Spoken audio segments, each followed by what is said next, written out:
Hello everyone.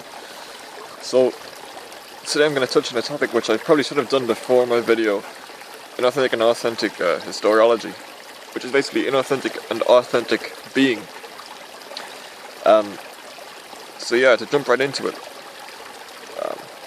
all things in their existence also contain as their characteristics, as their attributes, their possibilities and potentiality. So for example, a wrench would hardly be called a wrench as we classify it without the possibility that it could be used to turn nuts and bolts. Then take for example a plant. If a plant did not have the property of life, then it as a unique thing would be completely different to how it is.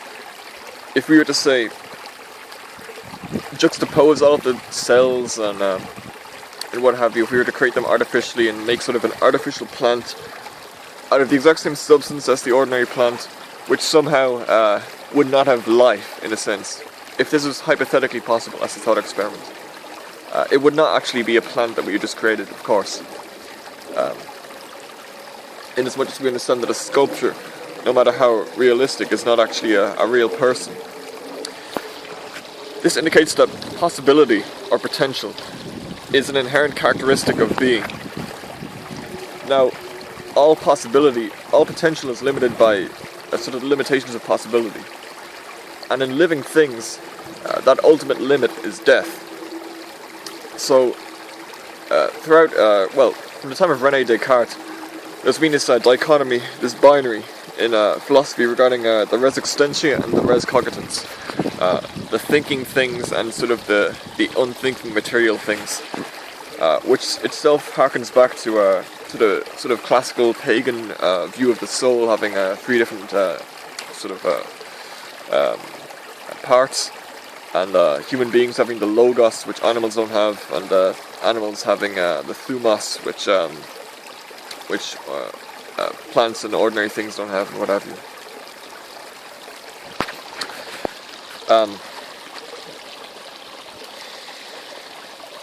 But in this instance, animals, according to René Descartes, were part of the res existentia rather than res cogitans. But of course, we understand now, thanks to neurology and what have you, that the mentality of an animal is really just a more primitive phase in what eventually will become the intellect of a human being. Consciousness is not really this the awareness of the self and what have you, is an entirely material thing, which is really a topic for another video. So regarding living things, the ultimate limit against which all their possibility is constricted is death. And therefore, inasmuch as a thing is its own possibilities, is its own potential, and it is limited by its possibilities, it is also towards death in its own life. Every action that an individual takes is taken towards death. Now, if you were to say, do something reckless which might cause your death right away, or if you were to say, be very prudent and careful regarding your life and try to extend your life as long as possible, it matters not. Every action which you would take in either of these scenarios will be taken towards death. Now,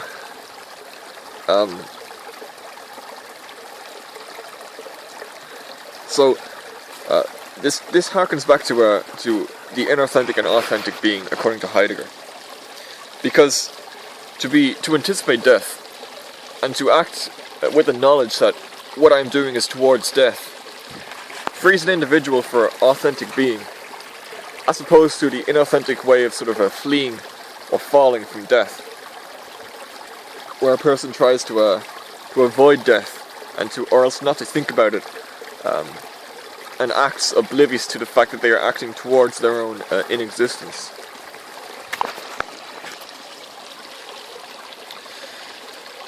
In authentic being, an individual constructs their own life story and their own way of understanding the world in terms of what will be, and also subsequently what has been, as in what is no more, what is dead, and what will be closer to death, and what have you.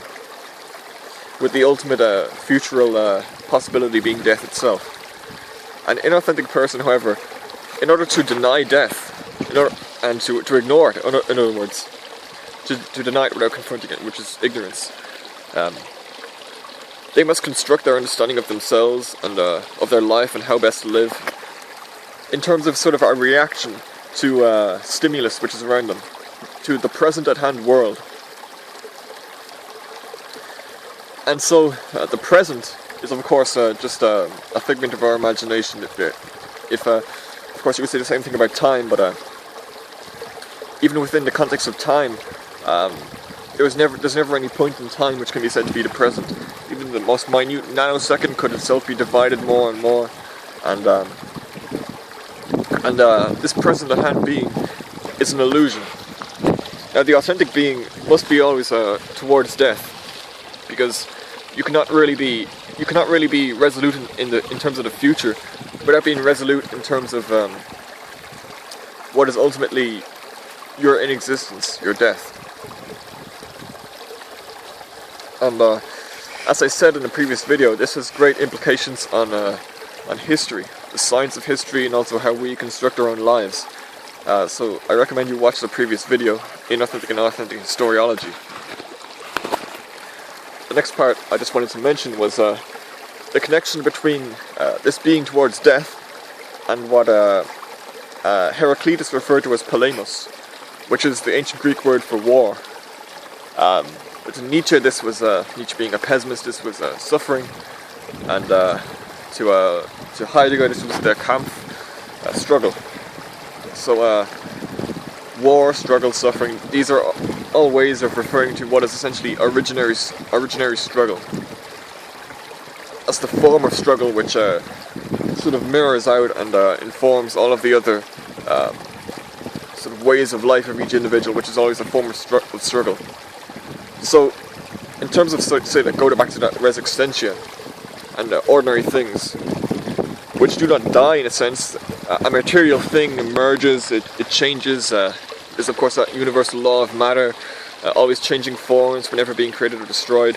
But the material world, a material thing, will eventually cease to exist in some way, in as much as it merges and its being changes into, say, a new thing. This could be interpreted as being a sort of a constant thing, even in inanimate objects like the wrench, which I mentioned previously. Eventually, the iron will erode unless it's being galvanized, and then say eventually it will ultimately be destroyed and what have you, worn down from use and what have you. But each thing in its own existence is sort of standing up against and almost struggling against its own limit. Because all being is towards death, but all being is, in as much as it is not dying, and is not actually death itself, or dead itself. And so, for a thing to be towards death, but always, in as much as it acts to be not death, this is essentially a struggle against its own limit. And beings, entities, define themselves in terms of this standing up against their own limit. They're struggling against their own limit. Death is the annulment and the sort of the truncation of the living thing from its own sort of possibility to keep on living. And therefore, the simple act of living is, in a sense, necessary to be not dead.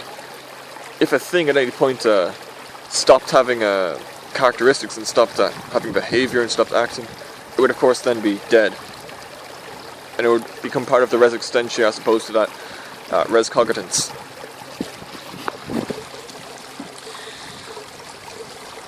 So,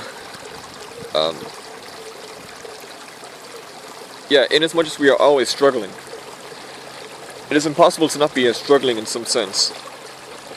Whether it be for a certain ideal, or simply out of an illusory, inauthentic sort of fear, or sort of a negative feeling like that. Whatever the case may be, we are always in a constant state of struggle. And this struggle itself comes from an originary struggle which is inherent to all life forms and all living things in general, or all things in general.